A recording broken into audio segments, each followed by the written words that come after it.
first I welcome Rahul. Please come on the stage. Hope you're around.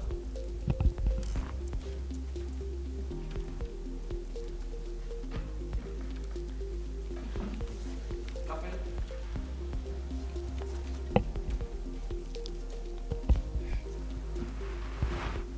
And Pankaj. Oh, Rahul. 1 second, I'll just check. First, welcome. Hi, Kapil. Good to see you again.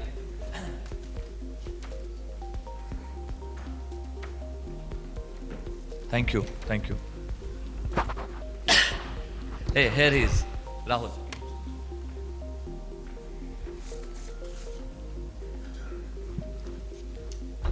Thanks, Rahul. Welcome. Fine, thank you. So, first I will thank Rahul, Pankaj, and Kapil. It's really an honor to just see the stalwart of the industry. They all know the things better than me. And it's a coincidence. Yesterday I was moderating a panel of India Cloud. So this is going to be the extension of that. So you can just see some glimpse, because yesterday I was discussing what is going to be the cloud architecture, how business should take the cloud, adjust strategy and all. Now this is extension, which is what we are going to do with the data. So data.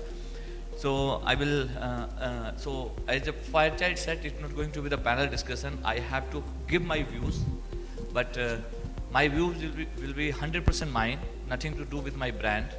So it's my responsibility. So that is the line I have to quote. I have seen, I think I come from a retail background. I used to work with one of the biggest shoe manufacturing company in India or the world, I can say. Hope you can guess it. And then after that, FMCG. So I got an opportunity to deal with the data, really a good amount of data. Or at least I will say 2011, somewhere I was with the shoe company, and that time I remember I managed almost, that time, 20 lakh odd records per day, because from the database it is coming, and then we were not on the cloud. So that is the data source. And in that ecosystem, the data is first coming to the regional offices, from there it is getting collected and all. Now when I just see journey, there are a lot of data sources getting generated over the period of time. Means I know because I got opportunity to work with the freight forwarding also. So all cargo is very well known. I used to work with one company called Flyjack Logistics, and that is there. So the data source, like external data, internal data, so data source or landscape has increased. Like a couple of data I'm getting from the stores, and that is residing in some of the platform. Then the core ERP. Then to understand, there are certain data getting generated from the user side also, like who is eating what. That is how it is. So I will take that. So I will split this fire chat into three parts. One, I will just little go on the back end, and I will ask what is going to be the right approach, will it be a public cloud, private cloud and all, and then I will just move on the other questions. So I will just start with Kapil. What is going to be the ideal way, or what is the strategy people should take selecting the cloud? And quickly I will have bites on that, and then I will move to the data part. All right. Good afternoon, everyone. Thanks for having me. So I think the strategy would depend on the organization or the sector that you're working with. Having worked with all the sectors, whether it was financial services or shipping or logistics, insurance, there are certain sectors which have compliance at the core, right? So, and if that is the case, depending on the industry that you all are in, the strategy would change. Right? So a lot of the companies, I remember I was with the DBS Bank, and at that point we were running IBM mainframes back in one of the big data centers in Singapore, and cloud had just come in. Everyone was like, banking is not going to go on the cloud. Right? We were probably one of the first ones to move some of the non-core workloads on the cloud. So coming from that background, I think a lot of the compliance-related, compliance-heavy industries, whether it's where they're dealing a lot of PSI data, a lot of that would kind of stick to the hybrid model, where you're running your own data centers and keeping a lot of the confidential data there. You're also dealing with multi-country, multi-data privacy laws that run across. So a lot of the laws require you to have the data reside in those specific countries. So that kind of is a little more easily managed in a hybrid kind of an approach, where you're kind of then looking at cloud to scale up certain parts of your applications which are, kind of don't deal with that kind of data, but give you the agility to scale up and scale down. And a lot of the other industries, probably like ours, logistics. Previous organization that I used to work with was called Safe Express. It's now the largest express logistics company in India. When I joined them, they were pretty small, about 1,000 odd crores, close to 4,000 odd crores we left in 5 years. And in that 5 years, we wanted to move it from an on-prem to a cloud-native organization. So there was a whole build that we did with the ERP. There was some investment that we did on the PSI data, on how to encrypt the customer data. So a lot of our industries, I think, are really wired to be on the cloud, because that's where you will unlock the potential, and also kind of, I think, live with the disruption that's out there. I mean, every day, I don't know, there's so many startups that we deal with, right, which are trying to disrupt. So how do you stay agile? How do you stay competitive? It's very important that, at least from an infrastructure provisioning standpoint, you are on a layer that, gives you that agility and the flexibility to scale up and experiment and fail fast and whatnot. Right? So I think, depending on the industry that you're in and the compliance needs, the companies are moving to hybrid or cloud. Also, there are a lot of, there's a second degree of companies who want to move to the cloud, and then hybrid becomes like a stepping stone, because you invested so much in the hardware, whether it's your hypervisors or some of the data centers.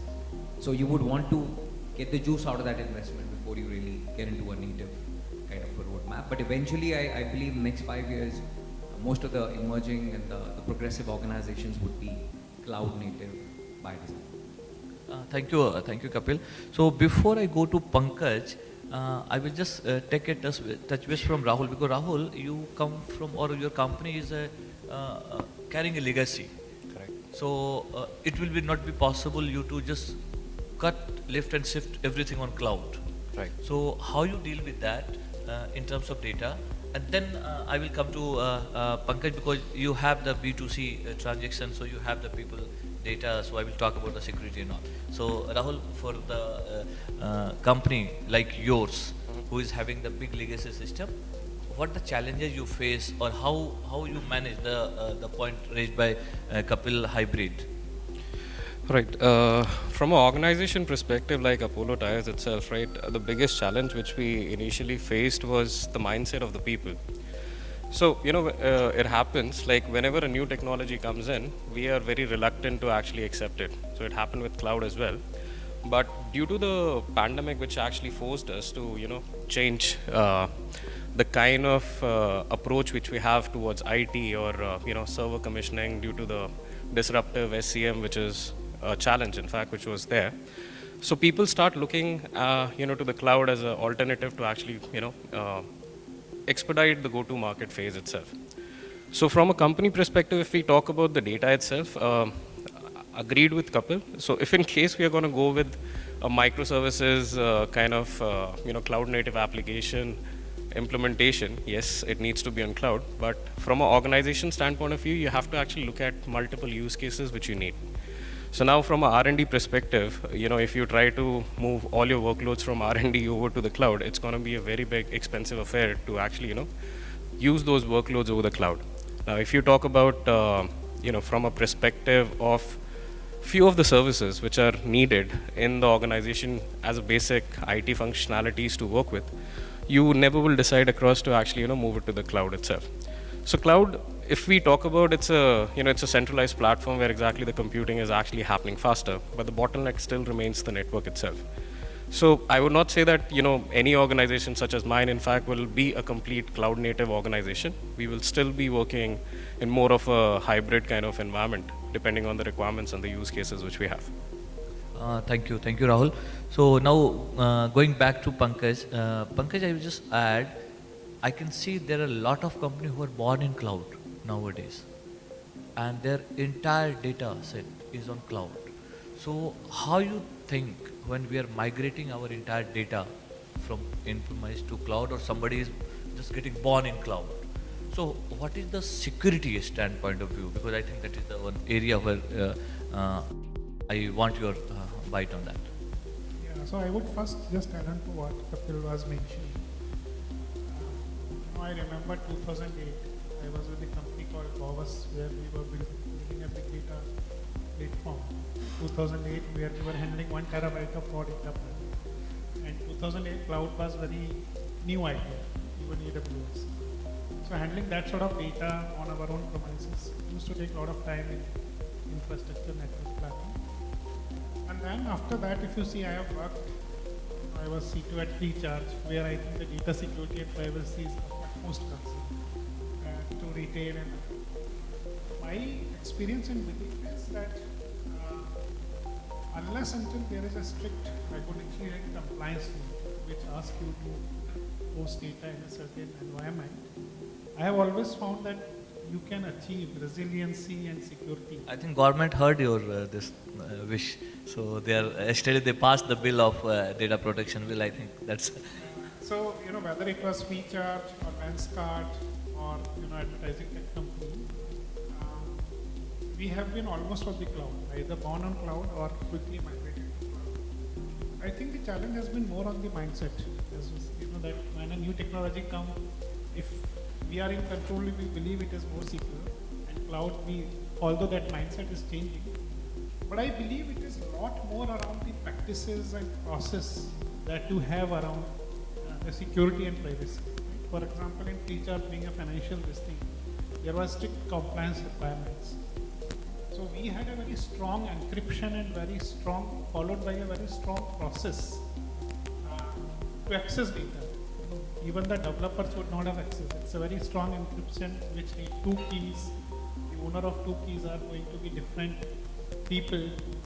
That's the level of security that we had built. Now when you have built that level of security, and if you are working with a top tier cloud provider, I think you probably would be more safe in a cloud environment than in your on-premise. You have because the technologies that you get on a cloud and the resilience that you get on a cloud, either you have to replicate that in-house, which may be tougher.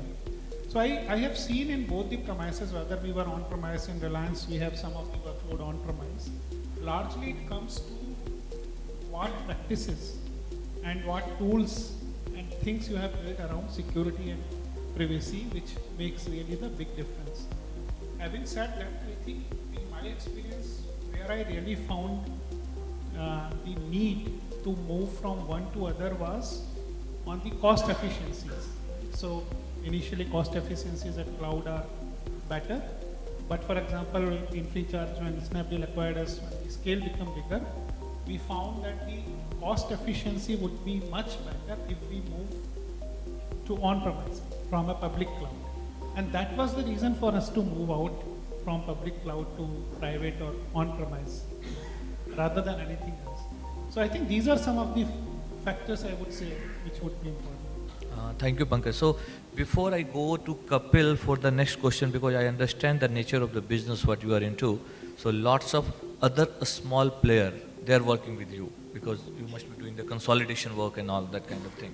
So fortunately, I know a little bit about your industry. Even one of our group company, they are into FMCG. So there is a core ERP, there is a secondary sales that is there. So the data source is also different, but at the same time, the data location or the data centers are also different, because one application is SaaS model, so they are definitely on cloud and they are doing it, and the other application I have co-hosted in some data center. So when the data sources are changing, and this is a very small example for you. Your other guests, your other customers are having lots of data across the system. So I will just add one thing here. Yesterday or last week I met a ISP, and I don't know. I wonder how many of people you know. You know their expertise is only to connect data center to data center. So they came to me and they said, we are not even using the fiber or the cables what the existing people are having, existing telecom is having. They are putting, I think, high level cable, or I think that high tension cable above the earth. I think in that way on the pole and all, and they explain. So what they do from Chennai to Noida and all. So they only connect to the data center to data center. So that means if my some customer's data, or if my one application data is hosted in, when I say cloud, somewhere it will be there. So it's in say central India, and then the other is hosted in North India or something like that. So in this scenario, Kapil, how it is, how you handle or how you deal with that consolidation, because you maybe lots of integration will be happening from nowadays it will be happening. Earlier, not used to, people used to send the data with the mail and all. So how you are handling that data aggregation or pulling from the other locations and all, or maybe some more insight on that piece. Yeah, so just as a background, we as a group, we are in 180 countries globally. We're the largest ocean freight carrier in the world, which is an Indian MNC. We recently acquired Gati, and we also run the largest container freight stations in India. We have about 7, Navasheva, all big ports and some dry ports as well. So all the 3 entities, and obviously there are a few other entities, are very logically correlated in terms of from a customer standpoint. If you want to move goods from India to anywhere in the world, we are probably the best choice for you, because we can do a door-to-door. You can pick it up from anywhere in India through the Gati network, move it to our port, which handles the cargo through our CFS business, which is the container freight station business, and then move it to any shipping line to anywhere in the world, and then use our network of transport providers in those countries to deliver it to your factories or to your distribution center, warehouses. Right. So the whole reason behind the acquisition for Gati was to build that capability. Anything coming to India, going out from there, how do we serve the customer end to end? And the whole story around this is wrapped around data. So right now, it's been about a year into the system, and we were running 6 data centers, 3 different ERPs, again legacy, Oracle, ADF. So now we're doing 2 massive transformations. We've done with one, which is CFS has moved to a cloud system. We're doing a cloud native build for Gati, and we're doing a cloud native ERP build for EQ. Like, it's massive. And the whole objective right now is that right now we run 6 data centers for EQ line, which is the shipping business across the globe, including Africa, China, Australia. And the data moves depending on where the shipping instructions are moving. The data would move across data centers from the origin as the data moves or as the shipping line moves. And it's a massive exercise. It's a massive spend. Everything is 6x, whether it's the data, the DRs that you have to set up, whether it's the replication that you have to set up. So of lately we've started the data lake, for the enterprise. So that's where we brought in data from Gati, from EQ, from ACL, to all reside in a common data lake. Right? And we built in plugins to move the data from the 6 data centers, and for Gati, for 2 data centers to move into the data lake. And again, that whole platform is designed to work in a cloud native manner. Also takes care of the data residency. So there are certain countries where we need to have the data reside there. So we also have to take care of that. Physically, the data is available there. So it's easier said than done, but it was a complex exercise. It took us almost 6 months to move the lake and set the lake up. So the complications, I think, with respect to data, as you said, there's a lot of data that comes in. All our trucks have GPS devices. Every 5 minutes we get a ping. So you can imagine, thousands of trucks getting all that data in. Or we get a lot of data from the external parties, like the parties that provide you shipping line visibility, right? So a lot of times you don't have access to the shipping line data. So there is specialized material or equipment that works where there is zero network zones till you can move the data and provide visibility. So we have integrated with a lot of those carriers globally to bring that visibility to our end customer.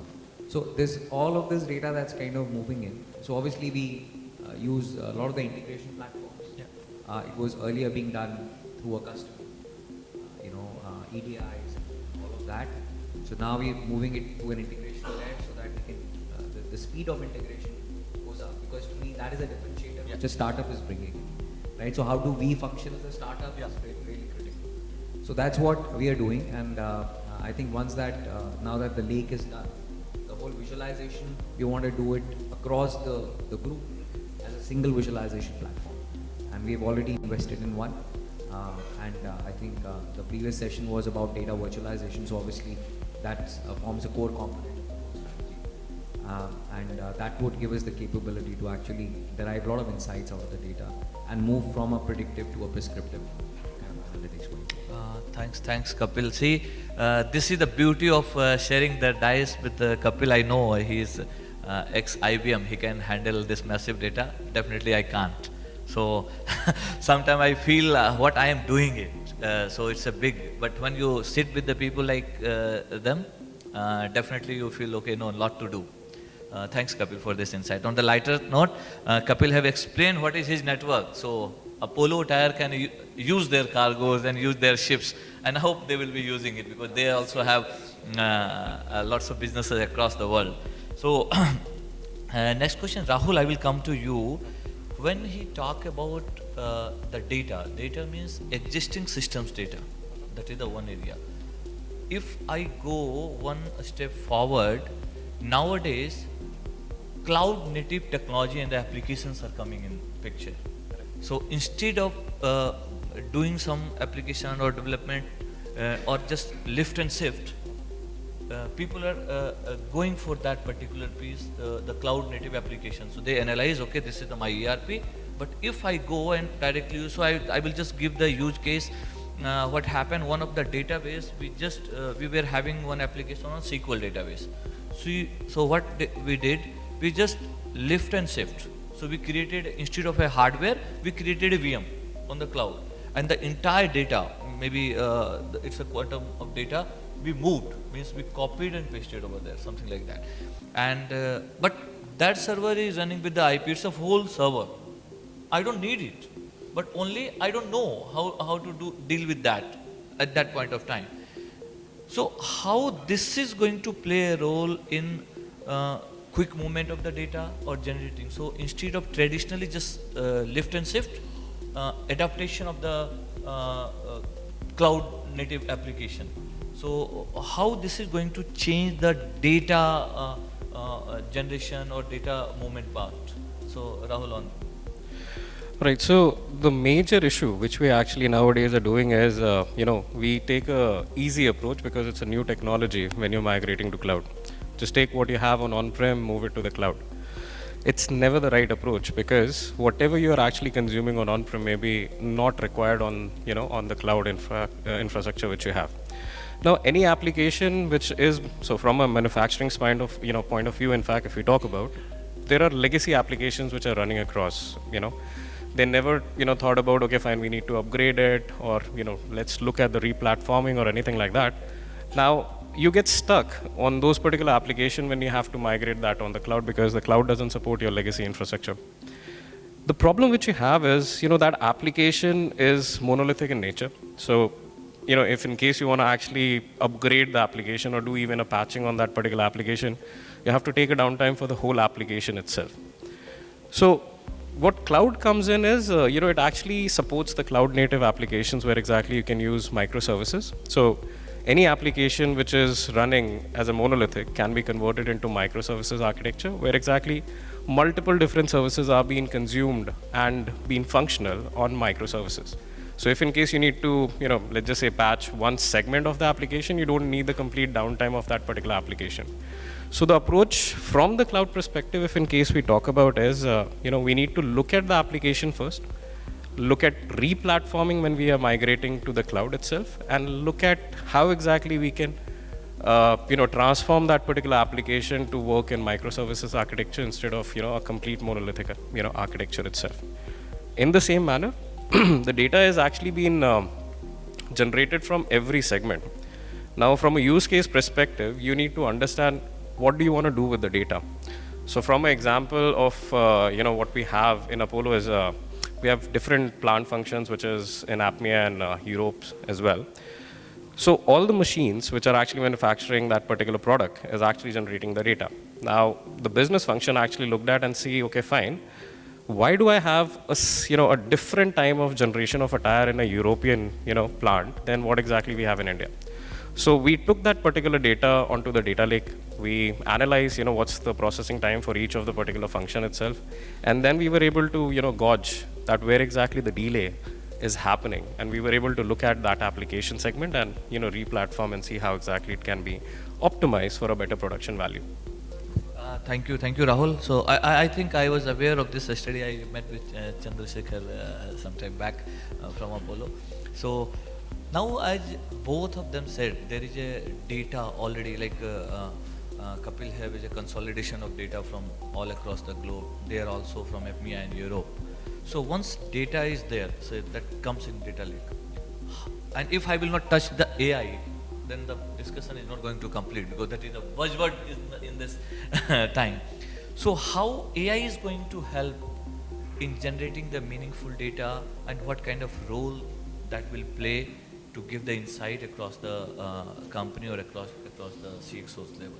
So I think among us, definitely we are, Kapil is into B2B, they are also into almost B2B. They track the B2C, but they are into B2B.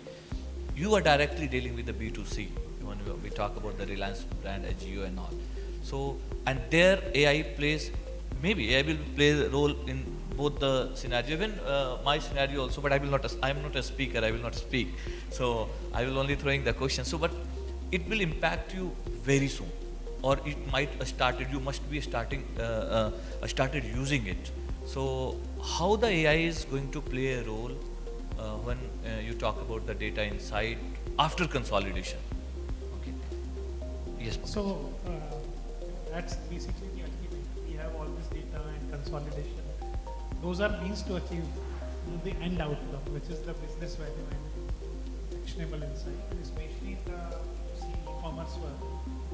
In one form or other, AI have been used for quite some time now, whether you look at personalization or recommendation. If you very specifically talk about our e-commerce business, which is Agio, if you go to our app, we serve value, premium and luxury, all three segments on a single interface. If you go to app, you would see Agio Lux also is there. And these are very different segment of customers. So for us, the next level of personalization was very important, because you are landing on the same app but very different personas. So using personalization, we were able to carry it off that on a single. There was a debate, should we break it into two apps, and then you have to think of CAC and marketing. But we said, we would go, but we would use now this AI and data science to drive hyper personalization.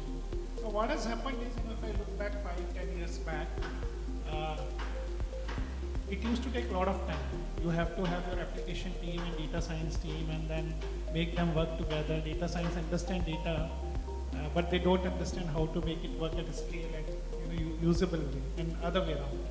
What has happened last 5-7 years is this democratization and easy access of all the, or at least the core AI models and tools, that you can now easily integrate these models and tools in your applications. So we have achieved data lake and now data mesh, the consolidation, but the real value, the whole purpose is going to get driven now with what revolution is happening on the AI side, where now the frameworks, tools, models are easily accessible to everybody, and with the data that you already have in Consolidate, you can train them for your need and quickly go to market, experiment, and launch at a scale. Thanks, Pankaj. On the AGO Lux side or the data AI, I think it's in journey. So I will give you a small example. Maybe that AI read somewhere I am the CIO of McDonald's and AGO Lux prompted me a blazer. When I see the cost, after discount it was saying 90,000 rupees. So he is not looking at the guy is selling a burger of 40 rupees. And how I will buy it? Using AI, we know what is your net worth. We collected all the data also. So I think the AI need to get mature. So I will just quickly go to the last question to Kapil, because that is very important, and I think if you people can add the value on this, because it's a really very serious in terms of the compliances and the data security. And when because as Kapil said, he is handling, or he just started bridging the making the data lake, getting the data from all across the continents of world. So what are the best practice, maybe in generic term, I don't want to be very specific, but what are the 3 or 4 best practice as per you we should all follow when it comes to the compliance and the data security? I think that will be very insightful. At least for me, it will be. Definitely for the people also. So, Kapil. Okay. So, I mean, before I get into that, just to add on Pankaj, right? So I think in B2B too, I feel that AI is going to play a big role, right? And I remember being a speaker at the Think Forum, which was while I was probably last year of mine in IBM, and Ginny Rometty was here at Leela in Gurgaon, and we had spoken about enterprises being cognitive, and now we're seeing that happen, right? And that has accelerated actually, right? So if you look at our scenario, we do a lot of work which is based on AI. So we're looking at the data, we're doing computer vision to recognize if I do a proof of delivery, the customer doesn't pay me until that physical copy goes to the customer. Now, if I could do that offline, because India is all offline, the models don't work. So how do I build an edge AI model, which is what we did. We built an edge AI model and said that this model will work on a handheld device, and it will tell whether an image has been taken properly with all the barcodes, with a signature and a stamp. So it used, complex algorithms to do that. But the end result was that our credit outstanding in the market reduced by 70%. Right? So when you're running crores of money that's lying in your market, because all customers are smart, they know the last day payments, they know they got a 60-day to pay for it. Now if I give them the evidence, there is no reason for them to not pay, right? So I'm saying that every enterprise is going to be a cognitive, and I think those journeys have started already. Coming to your question on security, I think no matter as a CIO, that's the most fearful thing, right? Security. No matter how much you spend, there's always room to do more. It's again a difficult topic because the boards beyond a point don't understand it, and unless you're hit by it, then the boards become more sensitive, right? And until then, for them, security is the last thing. Why do you need to spend money? So again, I think as an organization, you have to have a very visual security policy in terms of, for example, for our organization, I had made that function a shared function that runs across the group now, with a SOC that is very professionally managed. Most of our SOC tools run on the cloud, and a lot of them, those tools that we are investing in are the ones which have AI capability, because the number of threat actors that are there, the number of data points that we gather, no normal tool can really churn through it, and no matter how big a team I put for security, it's always going to be less, right? So I think a lot of the investment that you need to do is in technologies and tools where AI can play a big role in terms of churning the threat actors, looking at the events that are there, and then doing some modeling around it. So there's an AI team that we have, about 12 odd people, which is also working closely with a startup incubation center that we have put together. And a lot of, about 50% of the use cases are around looking at all this data and building some insight out of it. So I think something on that line could probably, other than the run-of-the-mill security that all of us do, the audits and the compliance and all of that, would really put you in a forefront to mitigate the risks out there. Thanks, Kapil. I think, Rahul, I will add some twist on this question for you, because I can see Kapil have matured enough, or I will not say Kapil is matured enough. His insight for the data security reached to a level that management have bought that logic, and then they have given the process. But the company like Apollo, I know the structure is because that is owned. Means still, although it's a listed board or something like that, but still there is a owner sitting. In my case also, in our group, somebody is sitting there. So I have to go to that individual, make him understand. He will not understand. Then we have to just worry what to do. As you said, unless until they are not hit, they will not understand the security.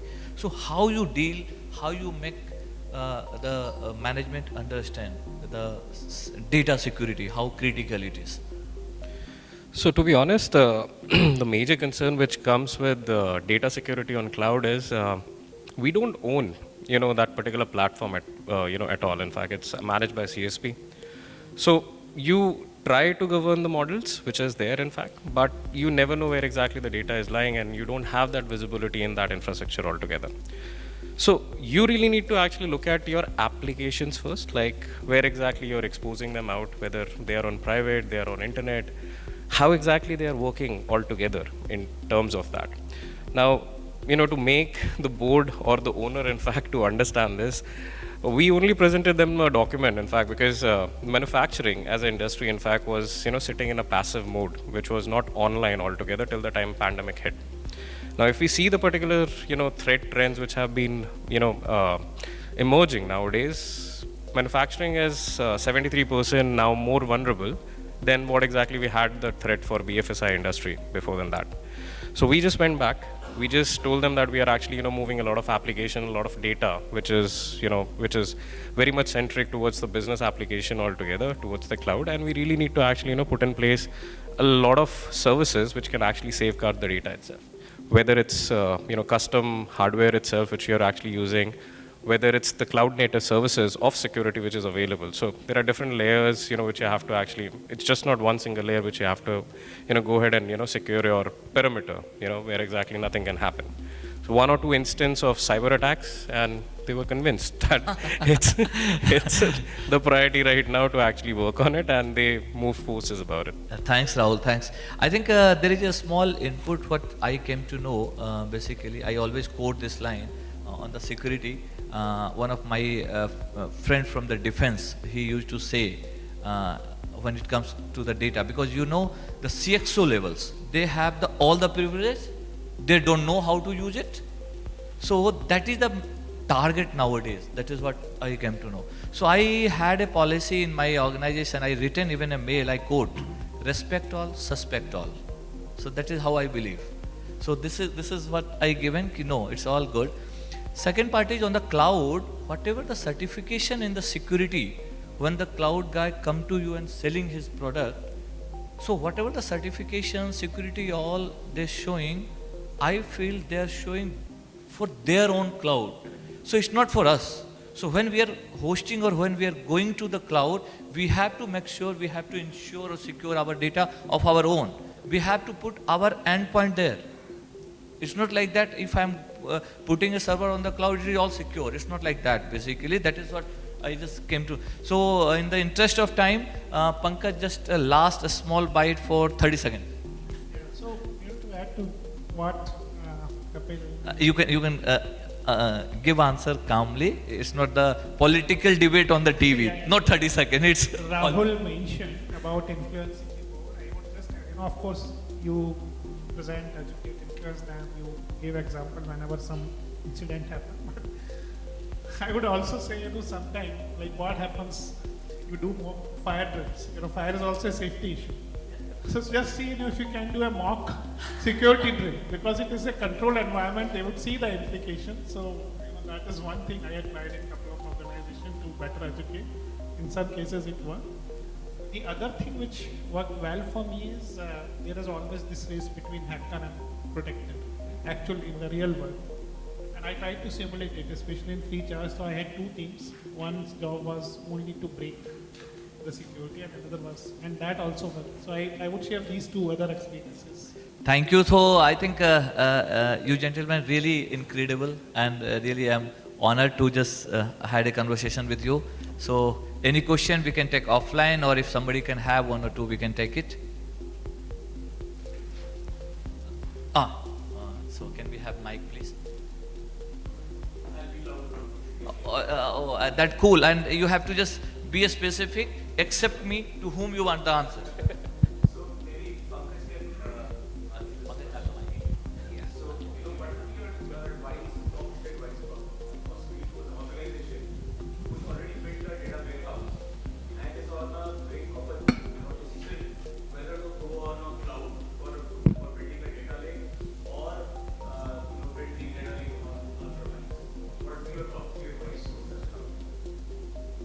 See, as I said, it depends on few factors. One is the what are your regulatory and residency needs for your industry or for your company.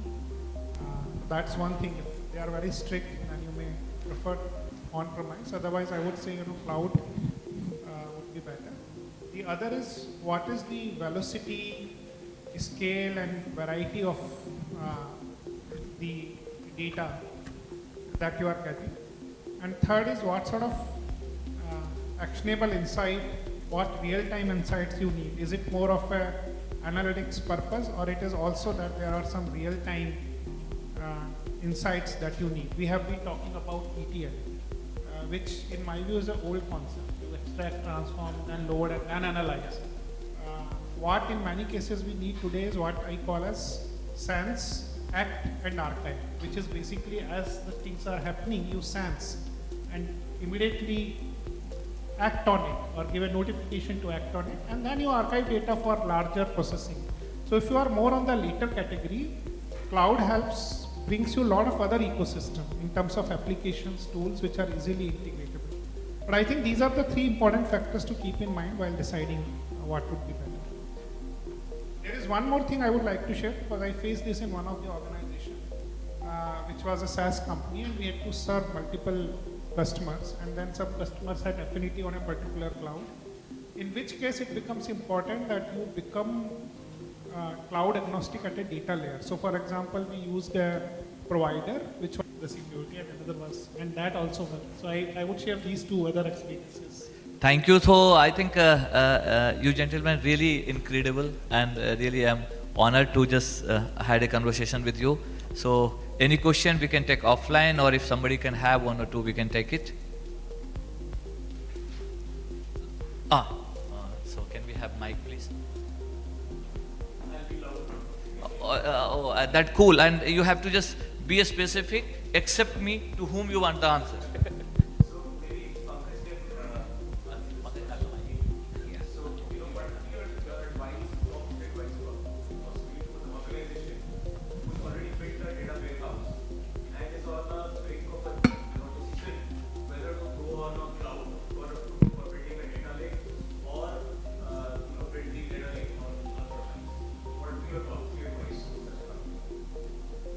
See, as I said, it depends on few factors. One is the what are your regulatory and residency needs for your industry or for your company. That's one thing. If they are very strict, then you may prefer on-premise. Otherwise, I would say cloud would be better.